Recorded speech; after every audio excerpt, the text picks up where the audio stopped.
আমরা বেঁচে আছি এটাই মানে আমার কাছে মনে হয় যে এটা কঠিন ব্যাপার, মরে যাবো এটাই বাস্তব। কিন্তু ও ডাক্তারের কাছে হয়তো বা আরও ভালো করে চেক আপে থাকা উচিত ছিল। আল্লাহর কি বিধান, হসপিটালের মধ্যেই সে ইন্তেকাল করলো। এবং তার সবচেয়ে বড় কথা কি যে শামস সুমন খুব ভালো আর্টিস্ট ছিল, তার চেয়ে ভালো হচ্ছে ও মানুষ ভালো ছিল।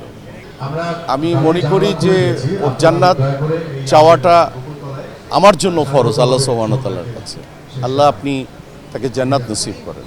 ওর সাথে তো আমি চ্যানেল আইতে আসলেই দেখা হয় ন্যাচারালি, বোধহয় ৩-৪ মাস আগে হয়তো দেখা হয়েছিল। আর আমার সৌভাগ্য হয়নি একসাথে একই ফ্রেমে কাজ করা, কারণ ও একটু টেলিভিশনে বেশি কাজ করত, আমরা ফিল্মে বেশি কাজ করতাম। ন্যাচারালি ও আবার ন্যাশনাল অ্যাওয়ার্ডও পেয়েছে।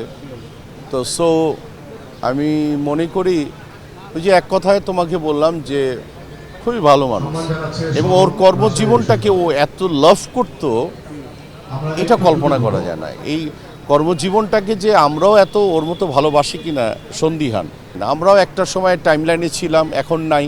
এখন যারা টাইমলাইনে আছে এক সময় তারাও থাকবে না। এটা আক্ষেপের কি আছে? এটা কি আক্ষেপ কেন বলো? তুমি আজকে পুরো দস্তে সাংবাদিকতা করছো, একদিন ঘরে বসে তুমি থাকবে, এটাই বাস্তব। এটা আক্ষেপের কোনো কিছু না। হ্যাঁ, তো বাংলাদেশ তো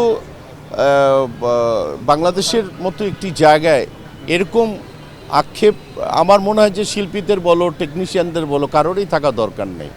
নিজে আমি মনে করব যে আমি ঘোড়দৌড়ে আমি যেতে পারছি না দেখে আমি পিছিয়ে আছি, দ্যাটস ইট। এটাকে নিয়ে বিগ ডিল ভাবার কোনো দরকার নেই।